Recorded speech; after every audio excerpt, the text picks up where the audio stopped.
Então, boa tarde. Bem-vindos os que não tiveram a sorte de estar na sessão anterior com a bela intervenção do Hélder Macedo. Então, vamos começar as mesas desta 26ª edição das Correntes, que tem temas diferentes do habitual. Poder-se-ia pensar que esta edição teria, por exemplo, que muitas vezes tem fragmentos de textos do Camões, mas houve uma opção, pelos vistos organizadores, mais radical, e que começa, portanto, a partir de pinturas, e começando com uma das mais famosas, e aliás proibidas no tempo da ditadura, que nem sequer podia aparecer, que a censura não deixava, e se calhar falarão, e como é meu hábito, quem já veio às Correntes sabe que eu ando, desde o início, designadamente, a fazer esta sessão de introdução, e o meu estilo é intervir o menos possível e não estar aqui a começar com paleios, como dizia o meu querido Eduardo Lourenço, sobre os intervenientes, que aliás são todos conhecidos, e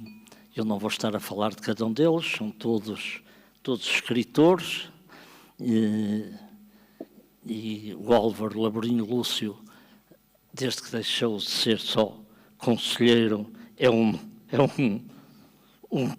permanente das Correntes, agora até como ator principal da peça aí representada, a Joana Bertel, Patrícia Melo, como sabe, uma das grandes escritoras brasileiras, eu li há muitos anos nos primeiros livros, o São Paulo e essas coisas todas, o António Mota, muito também conhecido por todos, designadamente pela sua produção no género chamada infanto-juvenil mal, que é muito mais do que isso, e o Germano também, que é um dos quase já praticamente permanentes, e com que eu tive o prazer de ainda estar há dias noutra coisa em Coimbra, Prémio Camões 2018.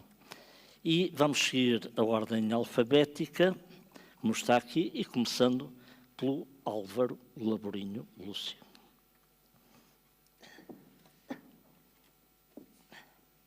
E eu começo por vos cumprimentar a todas e a todos, para saudar as minhas companheiras e os meus companheiros de mesa, para agradecer o convite que me trouxe uma vez mais até vós e para pedir a vossa paciência para me ouvirem ler um pequeno texto que preparei para desempenhar a função que me foi cometida e que diz assim: de Manuela Ribeiro, uma vez aceito o convite à participação, daí em diante o que se recebe são ordens. E se um convite da Manuela sempre pode, por esta ou por aquela razão, declinar-se, uma vez correspondido, as suas ordens são mesmo para cumprir. Foi por isso com gáudio que recebi a chamada para voltar a estar aqui convosco.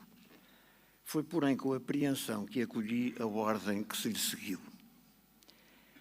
Pode parecer-vos desajustado, diria mesmo que estranho, mas o que de imediato me veio à memória foi Anton Chekhov e esse seu extraordinário monólogo, Os Malefícios do Tabaco, no qual um relutante conferencista se apresenta ao respeitável público com o objetivo de palestrar sobre tais malefícios, os do tabaco, quando outros eram os seus mais urgentes interesses. E logo me apeteceu socorrer-me dele para enfrentar o desafio que me era imposto por esta ordem que não admitia contestação.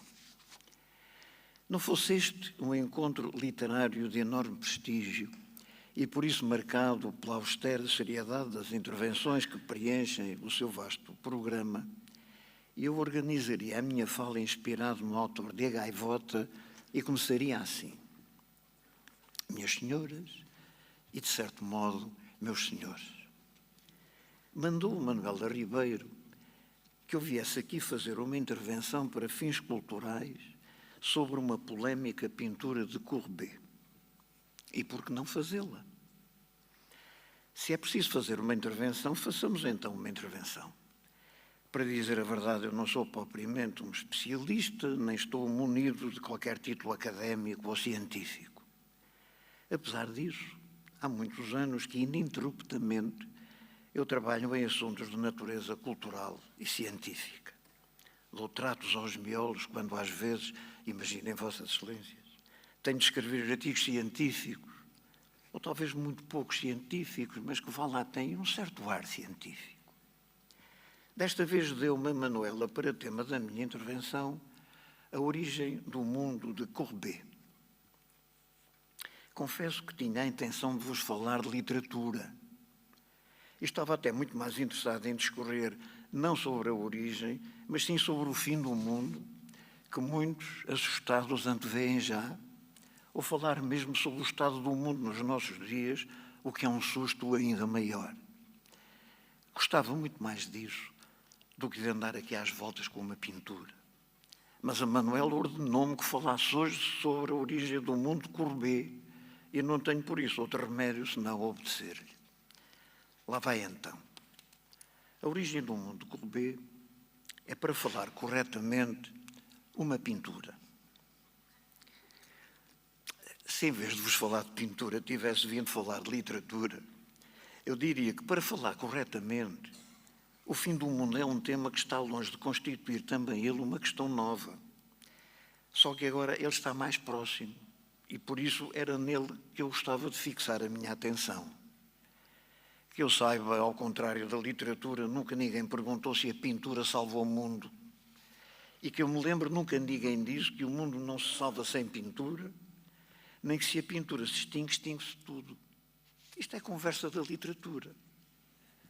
A pintura, e Courbet sabia-o bem, é coisa mais do princípio do mundo. Na verdade, e Vossas Excelências vão de concordar comigo, não existe verdadeiramente uma literatura rupestre. Ora, era sobre isto que eu gostava de poder conversar convosco. Mas a Manuela, por razões puramente pragmáticas, tem aqui um lema: lei e ordem.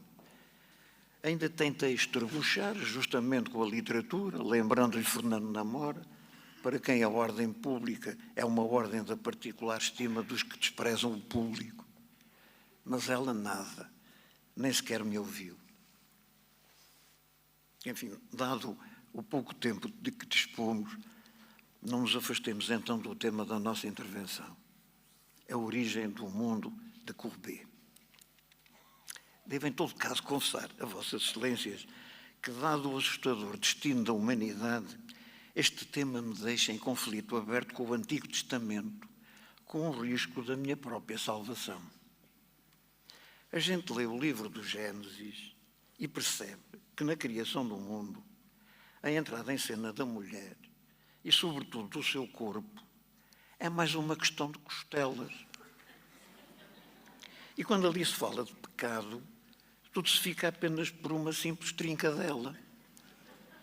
Isto, quer se queira, quer não, é literatura. Vem no livro mais lido do mundo.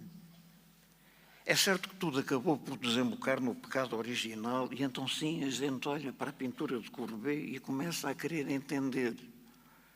Ela é para muitos a expressão pictórica do pecado original.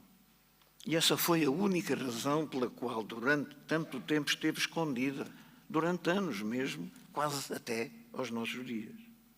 Ao contrário, ninguém se incomodou com pinturas como Caos, a Criação, ou A Criação do Mundo, ambas do ucraniano Ivan Aivazovsky, contemporâneo de Courbet, nascido apenas um ano antes. Afinal, aí tudo era tão só uma questão de nuvens, de ventos e de ondas, nada que pudesse ofender a moral pública ou púdica.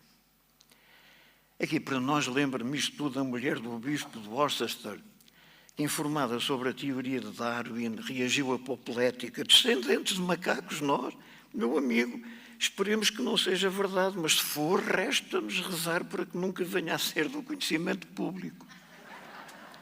E não foi. A pintura de Courbet, claro.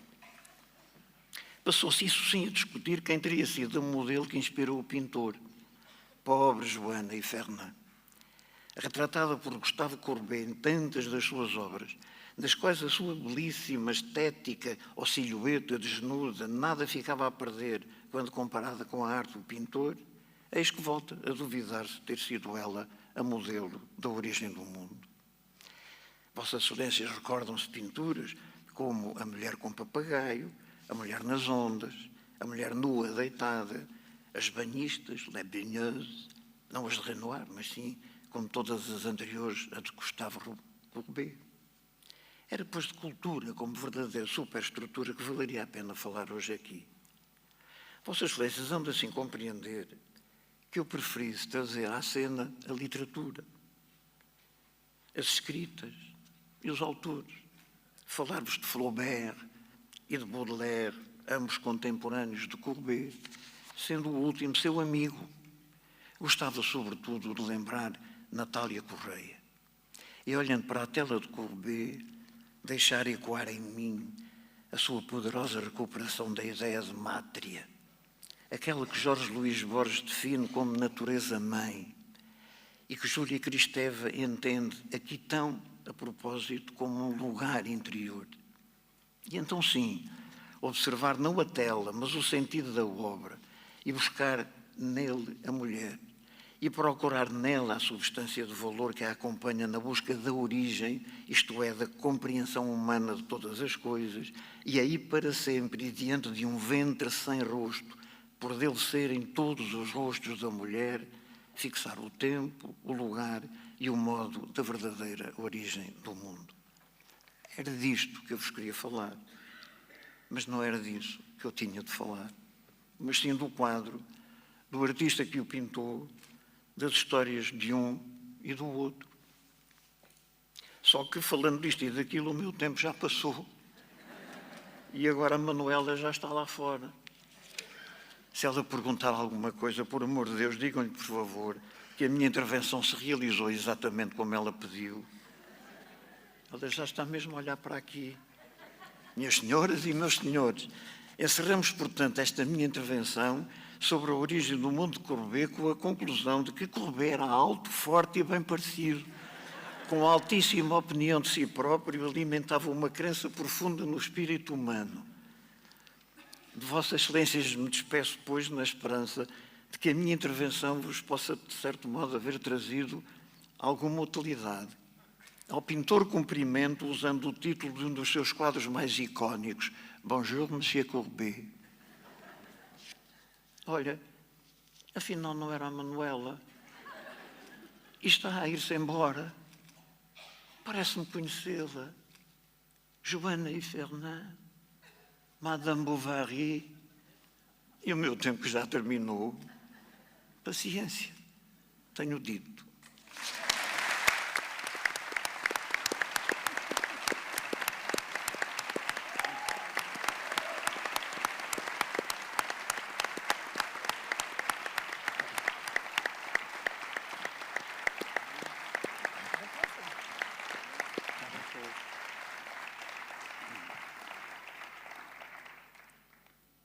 Obrigado, Laborinho. Do Laborinho, já o conhecem, espera-se este talento e capacidade inventiva e até nisto e na forma como ele vê-se. Sabem que eu e o Laborinho são os velhos amigos e colegas de curso até. Ele, além de mais, é um excelente ator. Era um ator desconhecido, até aqui nas Correntes, agora ser protagonista da peça que passa na casa do Manuel Lopes. E seria ele, tem escrito em mais romances, mas um excelente dramaturgo para fazer papéis para ele próprio interpretar.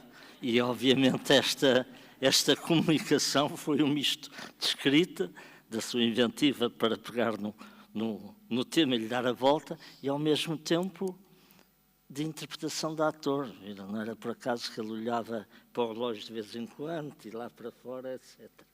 Muito obrigado. E passámos ao António Mota. Não me enganei na ordem. Boa tarde. Agradeço à organização destas 26ª correntes de escritas o convite que me foi feito para estar aqui, que muito me honra. Saudar todo o auditório e os meus ilustres companheiros de mesa. Quando li o tema A Origem do Mundo, que o Sílvio Fernandes e a Manuela Ribeiro me mandaram por e-mail, fiquei sem saber o que dizer sobre este assunto durante muito tempo. E, de repente, não me perguntem a razão, porque não sei responder. António, desculpa. Lá em cima ouve-se bem. Hã?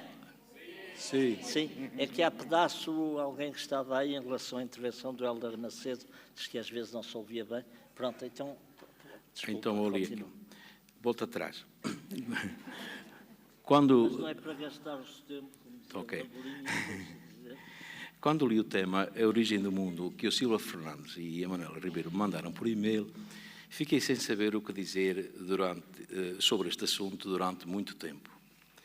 E, de repente, não me perguntem a razão, porque não sei responder, resolvi tirar do bolso da memória retratos bastante velhos, desbotados, com muitos anos, que aqui trago para partilhar convosco. E são estes. Quando eu andava na primeira classe, lá na escola de Vilarelho, a aprender o A de águia, E de égua, I de igreja, O de ovos e U de uvas, todos os dias o nosso galo, de crista enrubescida e bem levantada, saía da capoeira cheia de importância, dava umas cantadelas e depois, sem pedir licença, queria galar tudo a eito. Galinhas velhas e frangas novas. As galinhas velhas, cheias de enxúndia, que se arrastavam com muitos vagares e quase não tinham penas a enfeitar-lhes o corpo, resignavam-se, coitadinhas. Fechavam os olhos e esperavam que os ímpetos do galo fenecessem para voltarem a bicar com muita presteza o milho e as couves partidas que minha mãe tirava de uma bacia e atirava para o chão, enquanto cantarolava com uma voz fininha. Chuchu, chuchu, lindas meninas, chuchu, chuchu, lindas meninas, lindas meninas. Com as frangas novas, mesmo que entreabrisse uma asa para mostrar ser dono de um físico musculado e pedinchasse, có. O nosso galo nem sempre tinha sorte. As galinhas novas, muito decididas, cacarejavam abespinhadas, porque só tinham vontade de despachar para o papo as ripas de couves e o milho e não estavam dispostas que ele se armasse em cavaleiro.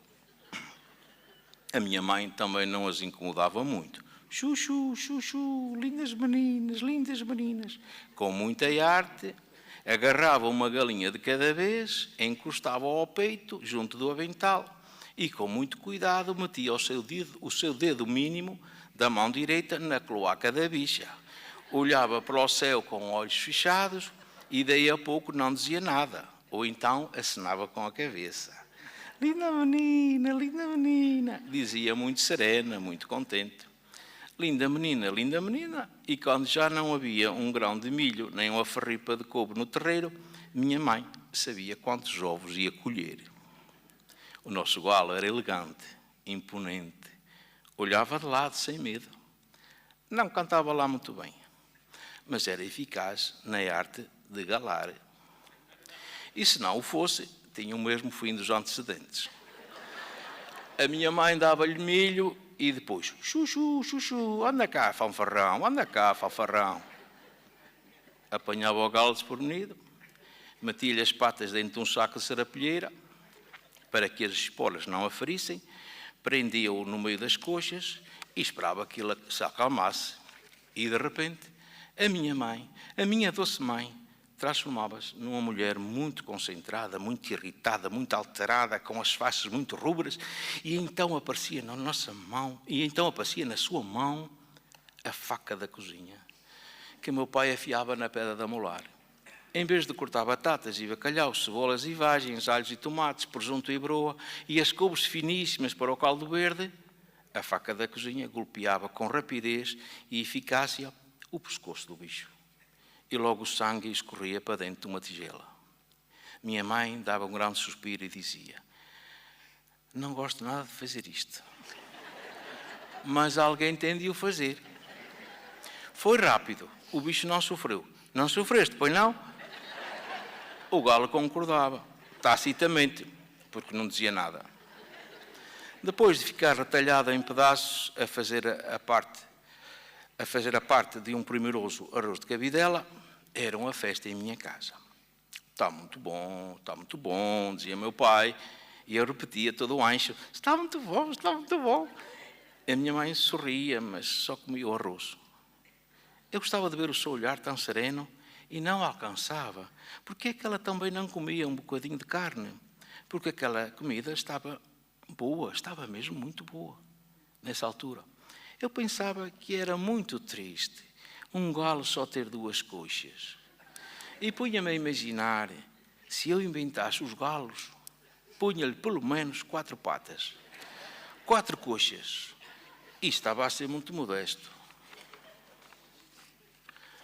Por ter um galo tão eficiente, minha mãe amontoava em cestos e caixas os ovos que recebia nos ninheiros das galinhas e muitas vezes permutava-os com as vizinhas, porque era certo e sabido que de 12 ovos nasciam 12 pintos. Nessa idade, em que as perguntas e descobertas ocorriam a todo momento, eu pensava que o mundo principiava e terminava em Vilarejo, e no meio estava a torre da igreja. Comecei a inquietar-me com aquela história dos ovos, que as vizinhas vinham pedir à minha mãe para terem pintos. Afinal, o que é que o galo ia fazer para ser uma das galinhas? Achei por bem não questionar a professora, nem a minha mãe, nem o padre João, nem nenhum adulto, porque se tratava de um assunto altamente melindroso. Recorri ao Aires, que andava na 4ª classe, mas como tinha vivido 8 anos em Lisboa, sabia muito. Era o que eu pensava, os de Lisboa sabem sempre muito. O Aires não se riu da minha pergunta, pôs-se a olhar para o céu e demorou a dizer-me que sabia a resposta, mas antes tinha de lhe dar qualquer coisinha para comer. Para não estar aqui a mentir, tenho de vos dizer que não me lembro de que coisinha lhe dei. Um pedaço de broa, 4 nozes, uma cebola, uma maçã. Tenho pena de não me lembrar. O que sei é que o Aires me contou, mas pediu para eu guardar segredo. Sim, jurei que a minha boca era uma pedra, mas valeu a pena porque fiquei mais sábio. Mas o juramento acaba agora. Já se passaram muitos anos e eu vou ensinar-vos o que ele me ensinou. Mas só o digo uma vez e até vou falar mais baixo para que os que estão lá fora não nos ouçam e fiquem a saber tanto como nós. É assim, o galo tem uma pila pequenina, escondida dentro do bico, e por isso ninguém a vê. Depois de subir para o cerro da galinha, o galo espeta-lhe as pontas do bico na cabeça e a pila, zás, dá-lhe uma injeção.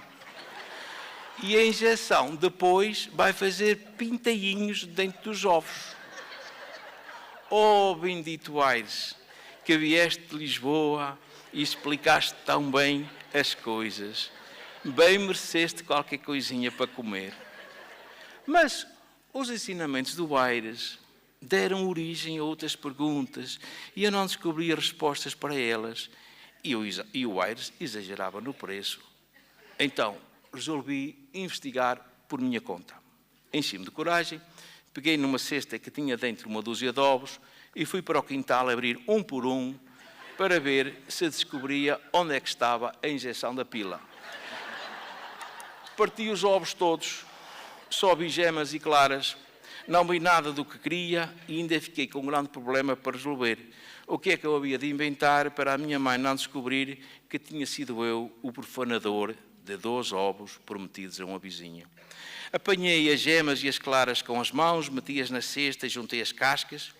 Na cozinha atirei com a cesta as cascas e as gemas para o chão, com os pés acentuei a tragédia e corri a avisar a minha mãe, que estava a lavar a roupa no tanque, que aquele gato vadio, o branco, o lombão, tinha entrado na nossa cozinha e atirado com a cesta dos ovos para o chão. E eu corri atrás dele, mas não o apanhei. Minha mãe acreditou, ou foi que acreditou. Uma manhã, minha mãe descobriu que uma galinha pedreira estava choca. Ajudei a pôr palha dentro de um caixote e ficou um ninheiro muito fofo. Com mil cuidados, pôs lá dentro 18 ovos e, muito concentrada, disse estas palavras como se estivesse a rezar. Em louvor de São Salvador, que nasçam pitas e um só galador. Em louvor de São Salvador, que nasçam pitas e um só galador. O que ela desejava é que daqueles ovos nascessem 17 pitas, mais tarde 17 frangas e depois 17 galinhas e apenas um galo, o futuro galo. Minha mãe pôs a galinha choca sobre os ovos, por cima da galinha colocou uma peneira velha, por cima da peneira um saco. A galinha ia ficar 21 dias seguidos ali aninhada, precisava de ter a sua intimidade preservada. Mas eu não respeitei a intimidade. E um dia, com muito cuidado, fui espreitar os ovos. Estava tudo na mesma. Então roubei um ovo do caixote e levei-o para o quintal para ver se era mesmo verdade que lá dentro havia um pinto. Com muito cuidado, tirei um bocadinho da casca e mais outro bocadinho e descobri um pinto com os olhos fechados. Corri a levá-lo para a junta da galinha e com muito jeito o coloquei no meio do caixote. A galinha não gostou nada da intromissão, começou a cantar, muito alvoroçada, deu-me uma bicada que me acertou em cheio no meio do queixo. Minha mãe ficou contente quando viu a galinha com 17 pintos atrás dela, mas um não nasceu. Estava formado, mas não vingou, disse minha mãe, pesarosa com o prejuízo.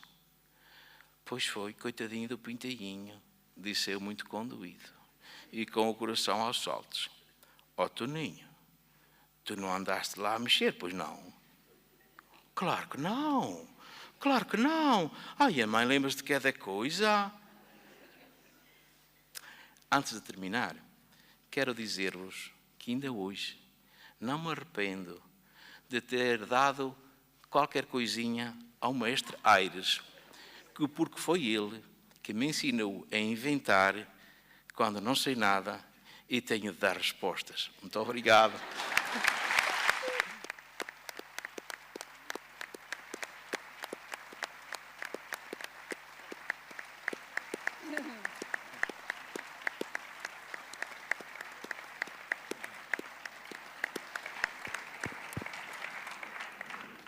Bem, o Álvaro Labourinho Lúcio já sabia do seu talento nesta matéria, do seu largo passado.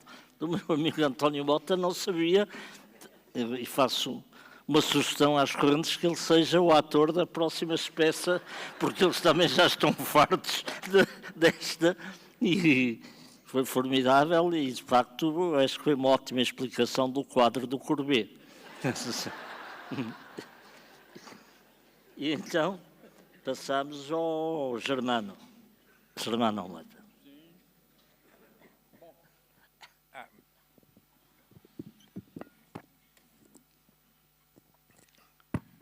Já é quase um hábito eu começar as minhas intervenções aqui, agradecendo mais uma vez o convite para estar nas correntes de escrita. É um local onde regresso sempre com muito prazer. E, mais uma vez, digamos, estou aqui para fazer uma intervenção em que estou já a sentir-me diminuído relativamente aos dois anteriores intervenientes que tiveram prestações, digamos, de excelente qualidade e de excelente matéria, que infelizmente a minha não vai responder. O texto, a pintura A Origem do Mundo, ou A Origem da Vida, de Gustave Courbet, eu sempre pensei que ao falar dela, haveria, alguns aqui, uma imagem do quadro, mas... Está atrás? Não está nada. Está? Está atrás de mim, eu estou a ver sempre ali. Está bem. Está à esquerda.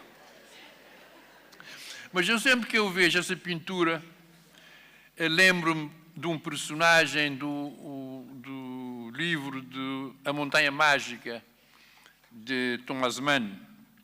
O personagem é um velho holandês, homem de longa experiência de vida e do mundo, a falar para um inexperiente jovem alemão sobre os mistérios e os prazeres de vida.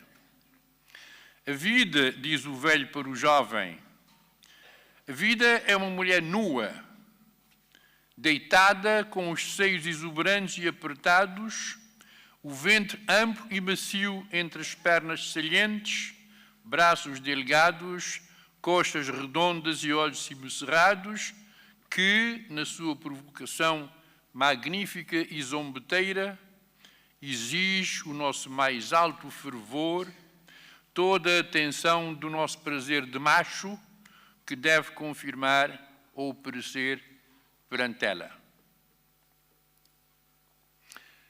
Acho que é difícil não reconhecer beleza, poesia e sedução nessa particular maneira de apreciar o mundo e a vida. Agora, não me parece que Courbet tenha exatamente pensado nesses termos romanticamente sensuais quando idealizou esse quadro que acabaria ficando famoso, ainda que não pelas melhores razões. De facto, ele foi considerado por muitos como escabroso e inconveniente e até lascivo. Mas eu acho interessante que muito recentemente tenha sido publicado em Portugal um livro, Eva, e como subtítulo 200 milhões de anos da vida da mulher a fazer o mundo, mais ou menos é esta ideia. Porque, de facto, a ideia que não se tinha muito, eu acho que o quadro de Courbet é, sobretudo, uma homenagem à mulher, porque, no fundo, o que a ciência está a provar cada dia mais é que o mundo existe porque a mulher transformou-se, aliás, aquilo que ele chama as Evas do passado, transformaram-se em mulheres atuais capazes de produzir gente e fazer vida.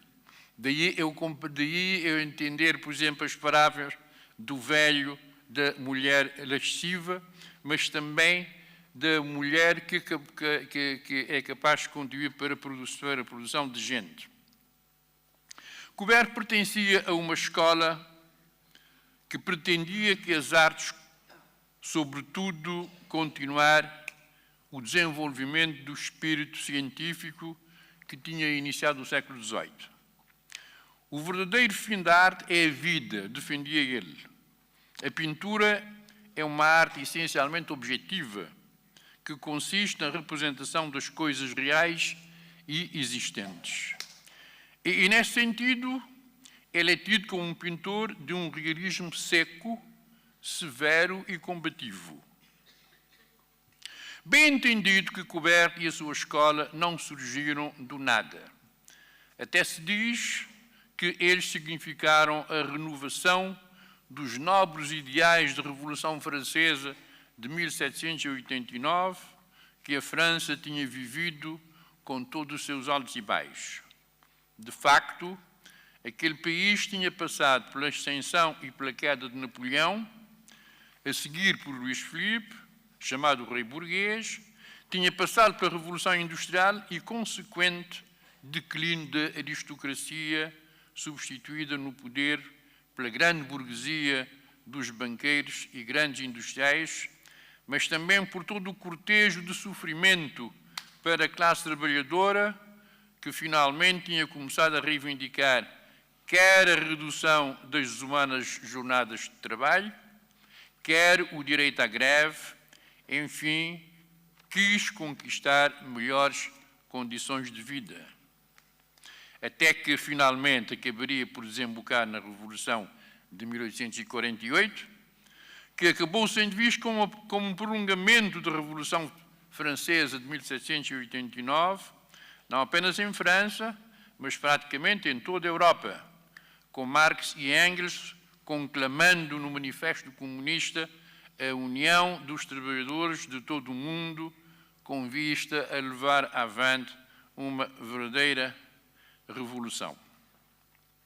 É este, pois, o período revolucionário, uma época histórica em toda a França, particularmente em França, em toda a Europa, particularmente em França, um período de grandes mudanças e transformações.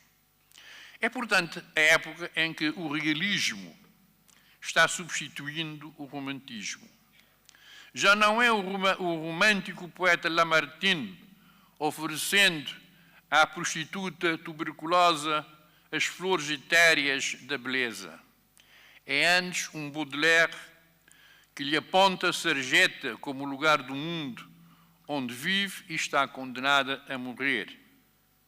Os estudiosos do assunto concordam que o realismo, como arte, resgatou o sentido de realidade objetiva que o classicismo e o romantismo tinham desterrado e assumiu essa realidade como tema digno de representação, prescindindo de um embelezamento idealista. Ora, Gustave Courbet viveu de 1819 a 1877 e foi considerado um dos pioneiros da pintura realista do século XIX.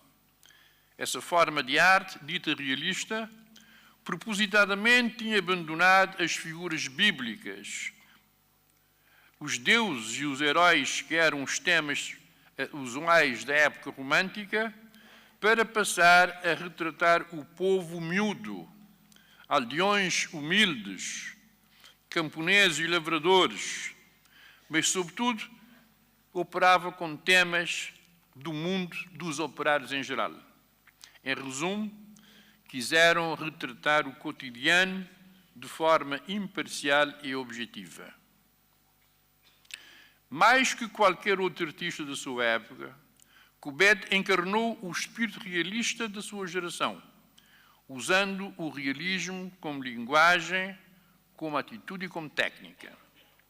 Pretendem os estudiosos que a sua pintura, Oficina do Artista, resumiu de modo magistral o sentimento do drama social e a complexidade contraditória de todo o período que deixou sem resolver as inquietações espirituais que o romantismo tinha deixado. Esse é, portanto, um realismo que ainda não coloca o manto diáfano da fantasia sob a nudez forte da verdade, como veio a fazer essa de Queiroz. Pelo contrário, é um realismo cru, quase cruel, como é uma boa mostra a poesia de Baudelaire, justamente publicada sob o título de As Flores do Mal. O quadro A Origem do Mundo, de Gustave Courbet, está dentro desta linha de um realismo cru, ainda sem um manto diáfano da fantasia, e por isso foi motivo de grande escândalo na época, impedido de participar em quase todos os salões de Paris. Em tempos mais puritanos, esse quadro de Gustave Courbet era motivo de escândalo. Representa o sexo e o ventre de uma mulher deitada lascivamente sobre uma cama, como Deus, como único mando do seu traje.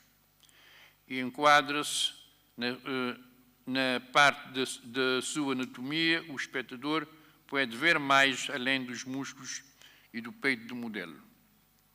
Não é, de qualquer forma, incongruente. Eu me lembro, na minha infância, na Boa Vista, havia uma senhora que era casada com um pescador e ela não gostava de usar roupa interior. E sempre que havia mau tempo, sempre que o mar estava bravo e o pescador não podia ir ao mar, quando ela achava que o tempo estava exagerado, ela deslocava-se para umas rochas perto do mar, sentava-se, abria as pernas e expunha o seu século ao tempo, convencida de que isso fazia, digamos, amainar as tempestades. Portanto, essa ideia de sexo como forma, digamos, de encantar e forma de dominar o mundo não é uma ideia moderna, sim, faz parte da nossa humanidade e da antiguidade. Muito obrigado.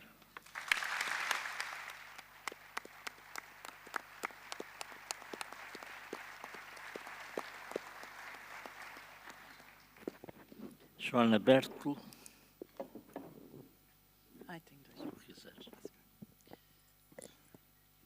Boa tarde a todos. É um enorme prazer, privilégio, mas também alguma responsabilidade voltar aqui a este lugar. Nas edições anteriores, sempre que cá vim, reagi aos temas que são propostos com qualquer coisa entre o ensaio e o manifesto, talvez até mais perto do manifesto por feitio ou por mau feitio. E desta vez quis arriscar fazendo a coisa talvez menos arriscada de todas, que é trazer aquilo que eu faço todos os dias, não é? Que trouxe uma ficção. Resolvi reagir a esta nossa mania de acreditar que o mundo começa em nós, propondo-vos um exercício biográfico para a água, a que chamei Big Splash. Espero que gostem. Era o final de uma manhã de verão num dia tórrido. A areia fervia em torno da sombra do chapéu de sol. Uma mulher bebeu as últimas gotas de água de um cantil de alumínio e pensou que não iria aguentar muito tempo naquele calor sem beber mais. E era cedo para encontrar um fim ao dia da praia. Não tinha chegado a meio do livro que trouxera para ler sobre a inteligência dos polvos e ainda não tinha tirado fotografias em poses reveladoras, nem ao pôr do sol. Faltava imenso para o pôr do sol. Antes de sair da praia para comprar água, resolveu que daria um mergulho.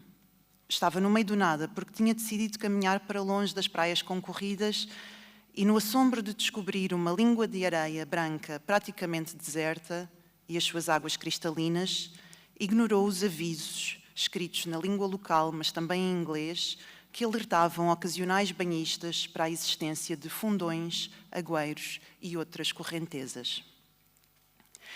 A primeira onda abraçou-a num contraste perfeito com o calor inclemente. A água era de tal forma límpida que via com detalhe os peixes que coleavam uma floresta de algas e plantas. Às primeiras braçadas, o corpo ampliou-se de prazer. Ela nadou numa linha paralela à costa e, quando girou para repetir o percurso na direção inversa, como quem tenta delimitar a pista de uma piscina no vasto oceânico, deu-se conta de que o chapéu de sol tinha sido subitamente miniaturizado pela distância. Tentou nadar de volta, só para perceber que o mar a afastava a grande velocidade. Estava familiarizada com as correntes de retorno, as que sugam qualquer corpo e o levam até ao alto mar. Avistou ao fundo da praia 2 pontos negros que se moviam na areia. Eram pessoas em passeio. Gritou: "Socorro, socorro!" Mas era um dispêndio inglório de energia. Ela estava mesmo muito longe. Quando a corrente a entregou ao alto mar, era a altura de nadar para o lado e depois de volta. Seria uma travessia longa e ela geria bem o empenho que punha em cada braçada. Isto, pelo menos, até uma mancha negra se mover em círculos debaixo de si e aí sim, ela entrar em pânico. Eletrificada de pavor, largou a nadar, apressadamente, atabalhoadamente, com o fôlego entrecortado e numa direção qualquer. Nenhum animal lhe tocou ou sequer a perseguiu, mas sem se dar conta, ela nadou diretamente até ao coração de um redemoinho. O manto de água, que há instantes era acolhedor e espaçoso, tornou-se voraz e inclemente, como uma relação amorosa quando se precipita para o fim. Pensou na sua, da qual se tinha afastado para vir ganhar perspectiva. Foi a expressão que usou quando lhe propôs uma semana afastados. Precisava de olhar os últimos anos da sua vida e perceber de que forma as escolhas de um e de outro os tinham afastado de forma milimétrica, mas implacável, como uma corrente. O que aconteceu de seguida durou instantes, mas neles couberam uns quantos éones de experiência.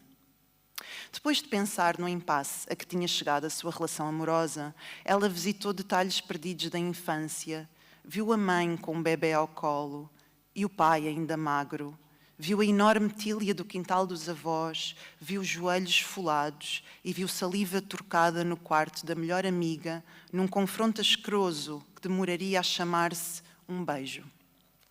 Viu leite derramado e reclames publicitários, as bordas massacradas de uma fotografia a preto e branco, um preservativo usado sobre a alcatifa azul, uma pilha de roupa por lavar e um vidro embaciado. Reencontrou o rosto, cheiro e gargalhada de pessoas há muito desaparecidas. Tudo o que ela foi, almejou ou boicotou, lhe passou pelo corpo na dimensão de um último estertor. Percebeu que ia morrer.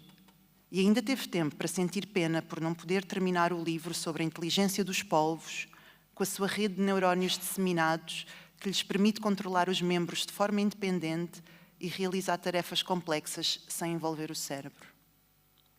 Este rememorar foi só o preâmbulo.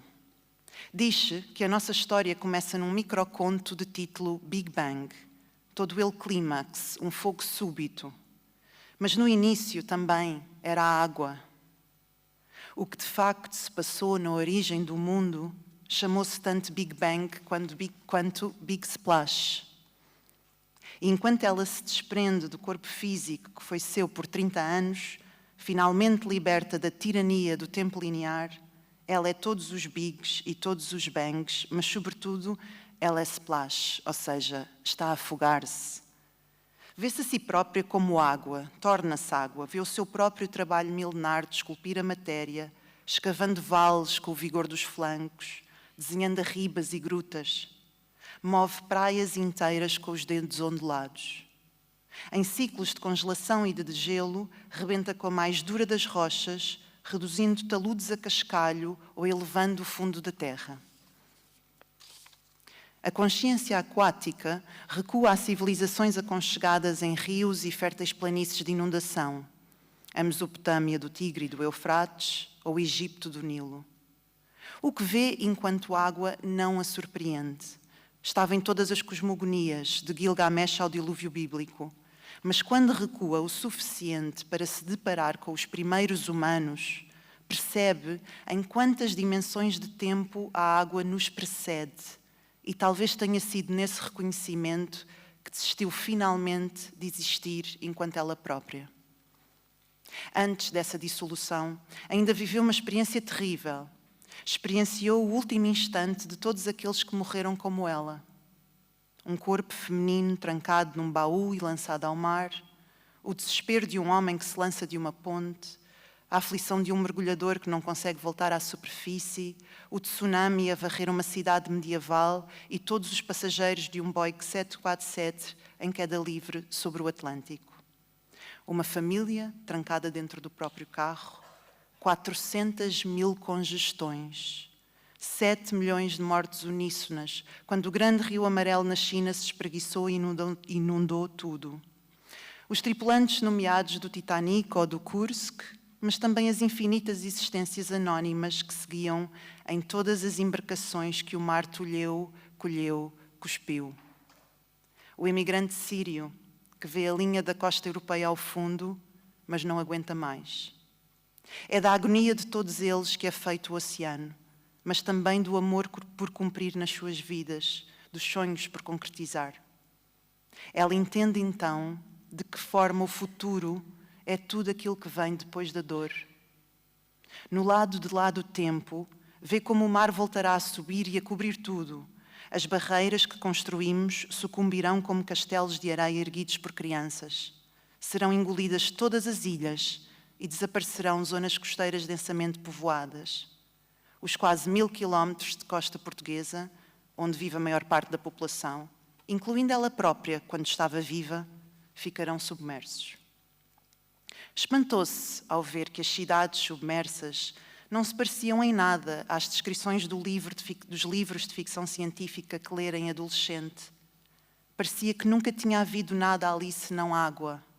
Parecia que a água tinha sido sempre o destino final de todas as civilizações. E o que ela vê a seguir já nem entende. Não reconhece nada a que possa chamar humano, mas algo que persiste para ser testemunhado.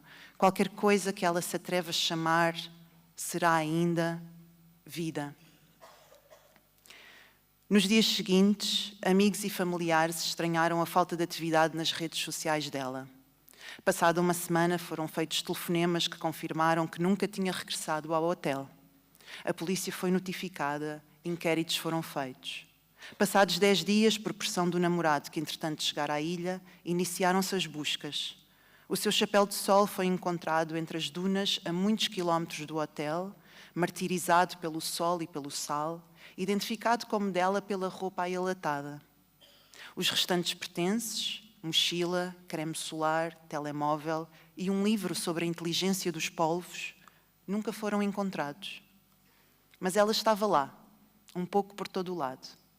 Tornara-se molécula, átomo d'água, num tempo que contém todos os tempos, e estava sobretudo presente na última gota de um cantil de alumínio de uma mulher de 30 anos, sozinha numa praia deserta, prestes a ir dar um mergulho antes de ir comprar uma garrafa d'água e acalmar a sede. Sede essa que, sabemos nós, nunca acalma. Obrigada.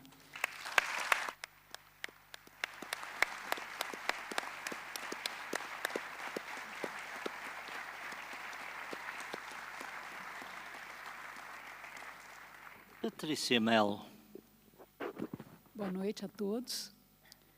Quero começar a minha participação aqui agradecendo Manuela Ribeiro, a organização do festival, aos meus amigos, escritores aqui da mesa, a vocês por estarem conosco na abertura do festival. É um prazer imenso, finalmente, poder participar desse festival tão charmoso. Olha, eu quero começar o nosso papo contando uma experiência pessoal. Depois de muitos anos morando na Suíça, eu e meu marido resolvemos nos mudar para Lisboa, logo no final do ano passado. E assim que nós chegamos aqui, meu marido ficou muito doente. E ele foi tratado por um médico excepcional, Miguel Ribeiro, um profissional muito respeitado, com mais de 40 anos de experiência. E, durante o tratamento, nós descobrimos que Miguel Ribeiro não era apenas um grande médico, mas também um grande fotógrafo, um fotógrafo muito talentoso, que expõe no mundo inteiro, e, sobretudo, um pensador muito inquieto. Ele me deu de presente seu livro Beyond Darwin, Além de Darwin, que é prefaciado pelo ilustríssimo neurologista Antônio Damasio. O livro já está na sua 6ª versão, se eu não me engano, porque é um livro que Miguel Ribeiro continua a reescrever incessantemente, apesar de ele já ter sido publicado há muitos anos. Eu vou falar brevemente sobre esse livro, porque ele explora uma ideia fascinante, que por acaso é o tema do nosso encontro, a origem do mundo. Miguel Ribeiro me contou que a sua obsessão com o tema começou há décadas atrás, quando ele leu um artigo do Carl Zimmer, numa edição da revista National Geographic. E nesse artigo, Zimmer mencionava que algumas espécies anfíbias precursoras já tinham no seu arsenal biológico estruturas genéticas de membros que elas ainda não possuíam. Ou seja, estruturas genéticas de pernas e dedos, o que indicava uma antecipação da evolução, algo difícil de conciliar com a teoria do Darwin. Essa descoberta inquietou muito Miguel Ribeiro e o fez mergulhar numa investigação que já dura uma vida e que, baseada em dados e estudos científicos, o levou à elaboração de uma teoria radicalmente nova da origem da vida. Imagine uma experiência. Você coloca, isso me disse Miguel, você coloca num saco todas as letras do alfabeto português, junta ali uma certa energia caótica, misteriosa, mágica, e me diga qual a chance de que, por uma série de milhões de coincidências, essas letras se organizem na forma final de um livro como Os Lusíadas, ou de um livro como Os Miseráveis. Pensarmos numa sopa cósmica, que é puro caos, dando origem, de forma aleatória, ao universo e à vida, é fazer uma aposta mais ou menos semelhante, ou ter uma expectativa mais ou menos semelhante. Cada vez mais, a ciência nos mostra como a vida é complexa, como o universo é complexo, como eles estão sofisticadamente estruturados por códigos, por protocolos e hierarquias. Como sistemas aleatórios poderiam produzir essa complexidade do universo e da vida? E foi a partir dessa questão que Miguel Ribeiro teve um desses insights que, por vezes, mudam o rumo da ciência. E se, em vez do acaso, na teoria da evolução de Darwin, houvesse um programa, com P maiúsculo? A teoria de Miguel Ribeiro afirma que a vida não é fruto do acaso. O acaso não gera complexidade. O universo, ele diz, tem propósito. A vida tem propósito. Há um programa sofisticado regendo tudo. Ora, que propósito é esse? Que programa é esse? Todo programa tem um programador. Do que estamos falando? Essa visão do Miguel, essa teoria, na verdade, é uma teoria que ele propõe, ela comporta tanto ousadia quanto tradição. Ela ressoa com os pensamentos dos pré-socráticos, da tradição grega, né? Platão falava de um plasmador, Sócrates mencionava uma inteligência organizadora, Aristóteles postulava o primeiro motor, né? E Miguel Ribeiro não nos dá resposta, ali tem uma incógnita, mas a teoria dele coloca um terceiro jogador, que não é Deus, que não é Darwin, né? É um programa. E, sobretudo, ela abre um caminho, em termos de compreensão da vida e de perspectiva de ampliação do nosso conhecimento, imensa. O que isso tem a ver com o nosso papo e com o nosso encontro hoje sobre a origem do mundo? Eu acho que tem tudo a ver.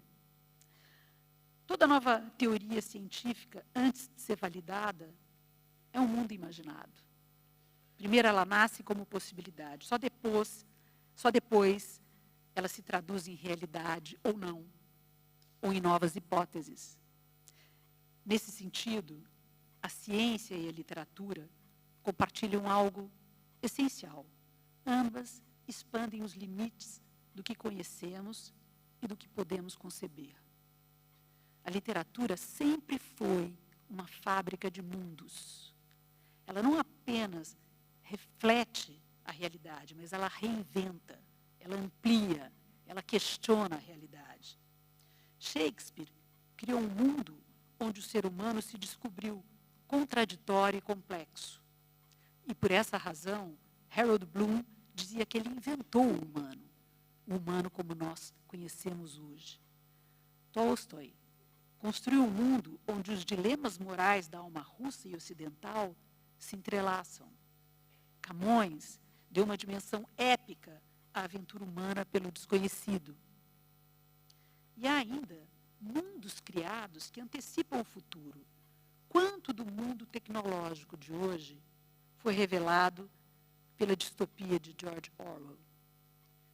Quantos mundos literários que começaram como ficção acabaram se tornando realidade? A literatura não se limita ao que somos. Ela se alimenta da totalidade da experiência humana, do que queremos ser, do que tentamos ou tememos nos tornar, dos nossos sonhos e dos nossos pesadelos.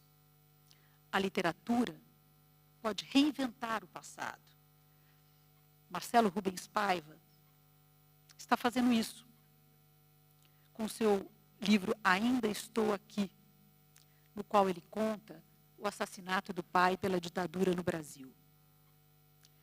Marcelo Rubens Paiva está recontando a história recente do Brasil, da forma como ela deve ser contada.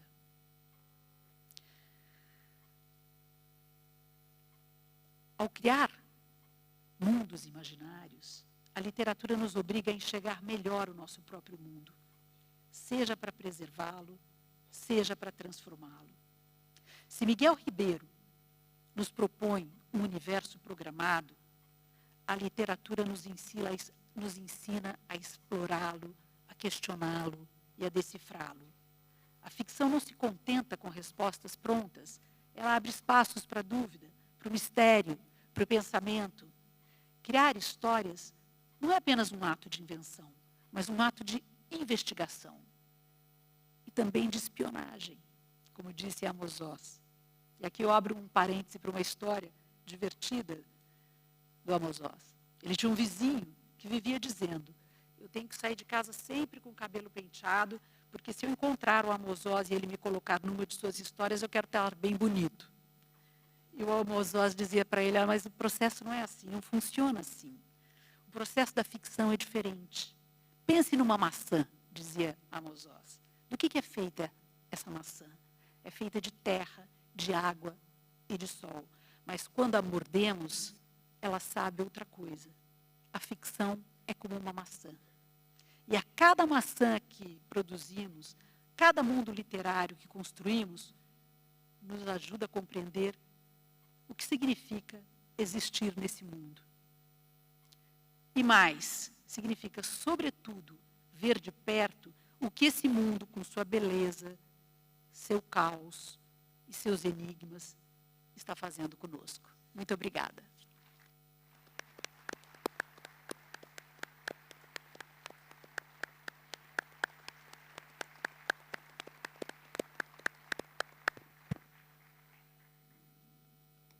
Bom, tivemos aqui uma série de abordagens ao tema, muito diferentes, não é?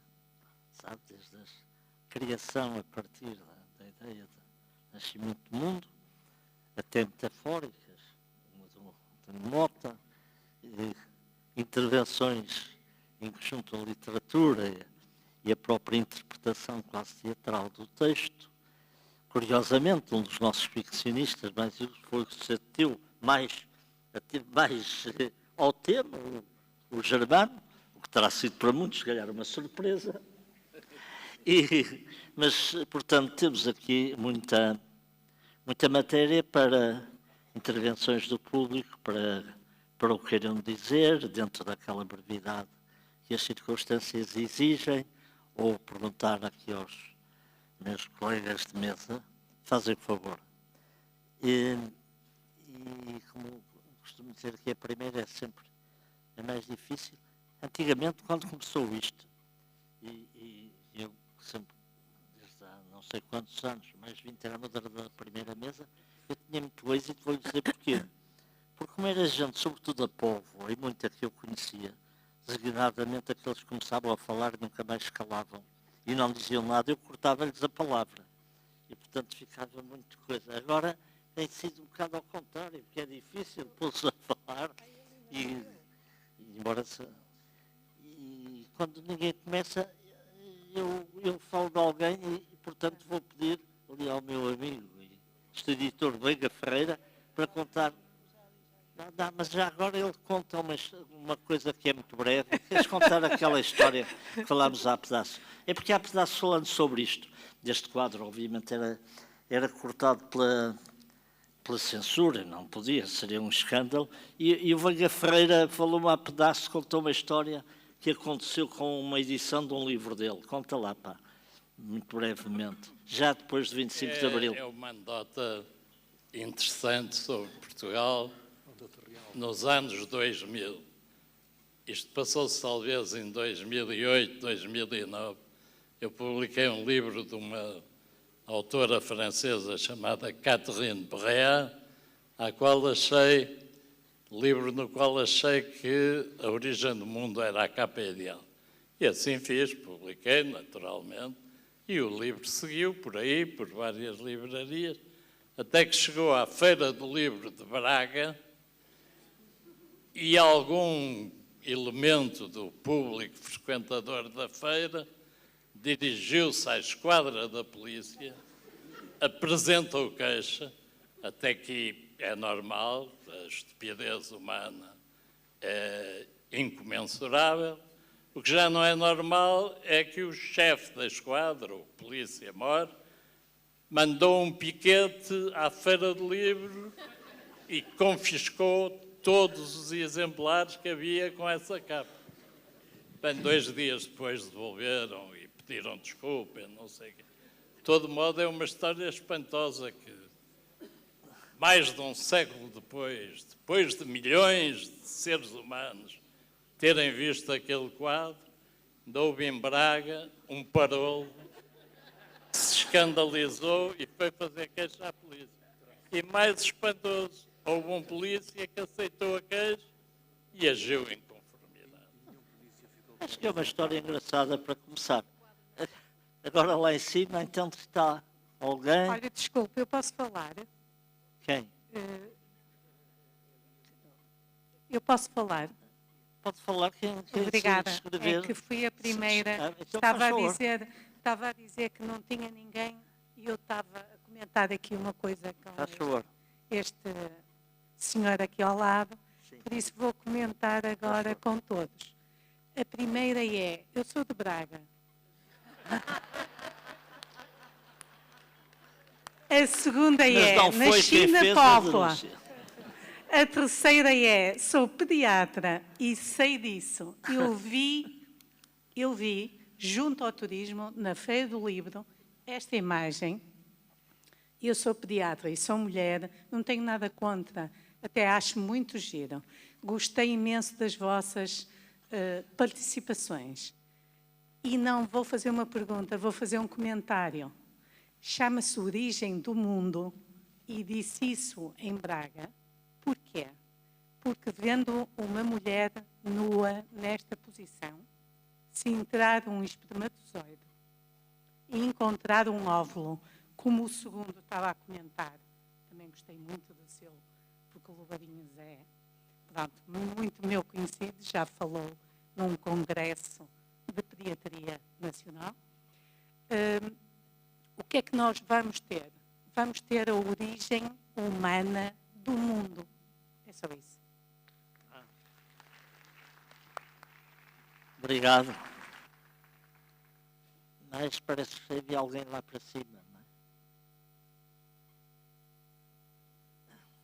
Boa tarde. Agora é mesmo uma pergunta e inspirada na intervenção da Patrícia, mas a pergunta é para todos. Eu desconhecia este senhor que referiu, que é médico e ao mesmo tempo investigador, mas é verdade que existem genes que existindo, não codificam depois para rigorosamente nada.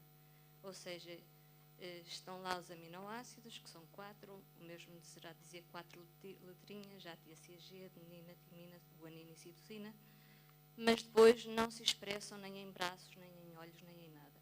A minha pergunta é a seguinte: tendo isto como metáfora, vocês, como escritores, gostariam de ter uma máquina onde atirassem não 4 letras, mas 24 letras num abecedário e saísse de lá um livro, um poema, o que quer que seja?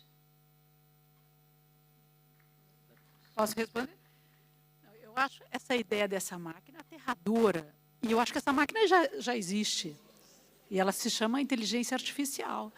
Já há uma série de escritores escrevendo com a ajuda da inteligência artificial. Teve um caso recente, agora no Japão, de uma autora fazendo tremendo sucesso, que revelou, depois de haver uma certa suspeita de que ela tinha usado a inteligência artificial para a criação do trabalho dela, ela teve que admitir que, de fato, ela escreveu com a... Basicamente, o livro foi escrito, né, de forma artificial. Eu acho isso aterrador, entendeu? Isso sim pode acabar com a literatura, da forma como a gente conhece hoje, né? Como um trabalho da fabulação, da imaginação humana, dos sonhos, dos medos, né? De tudo isso que faz parte desse mundo, né, do fazer literário, né, das nossas angústias, das nossas tentativas de compreender o que está à nossa volta, né. No meu caso específico, os meus livros sempre acontecem com uma... Eu entendi muito a questão do Miguel Ribeiro, porque os meus livros sempre começam com um tema, com uma obsessão. E, na verdade, não é nem que eu procure esses temas. De repente, eles caem no meu colo.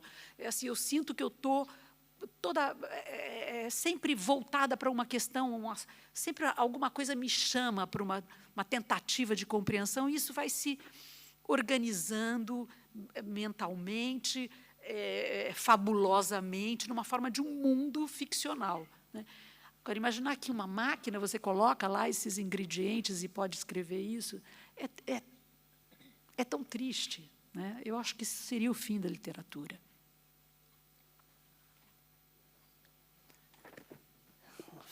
Mas, sei quem é que está aí com o microfone. E quem é que... Lebrinho, viste alguém? Fizeste esse sinal? Ele. Eu gostei da intervenção de todos, mas, e perdoe-me os restantes componentes da mesa, mas eu fiquei com pena do galo. Gosto muito de arroz de cabidela, não sou de Barcelos, já escrevi uma lenda sobre a história da lenda do galo, mas queria fazer uma pergunta a todos. Qual é o melhor amigo do homem? Não é o cão, não é o fiel, é o galo, porque o galo nunca deu com a língua nos dentes. Olha, boa.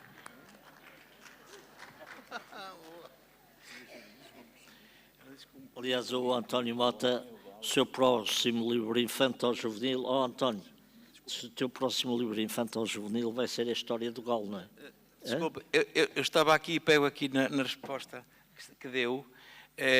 Eu quando estou a escrever e venho jantar, a minha mulher está sempre eu tenho uma campainha para ela me chamar e toca, e tenho que ir. E depois ela começa a falar e eu digo sempre sim. E se ela quiser, eu digo sempre sim. Eu não sei do que ela está a dizer. E ela pergunta: o que é que eu estive a dizer? Eu disse: agora não estava a pensar, não estava cá agora. É a parte boa da criação. Dizer: olha, choveu tanto. Choveu? Não ouvi. Essa parte da criação é que nós estamos lá todos, estamos do outro lado lá, estamos não sei onde. Essa é a parte boa. A parte pior é das correções. Essa é a parte mais lixada, mesmo os amigos, faz parte. Mas a criação em si é uma coisa maravilhosa. É maravilhosa, não é? Porque o tempo passa, nem nos apercebemos que o tempo passa. Eu ponho uma maçã, que eu tenho que comer uma maçã à meia da tarde, e ponho lá a maçã. E depois escondo-a, porque não a comi, esqueci-me. Isso é a parte maravilhosa. E eu acho que esse suor, digamos, que é muito bom o suor do nosso rosto, do nosso trabalho, isso é que é a parte bonita de criar, de criar. Como fez o galo, a galinha também. É a parte também que ele, coitado, também faz aquilo como deve-se fazer. Sim, sei fazer omeletes, mas não gosto de arroz de cabidela. Ok. Mas fazem favor.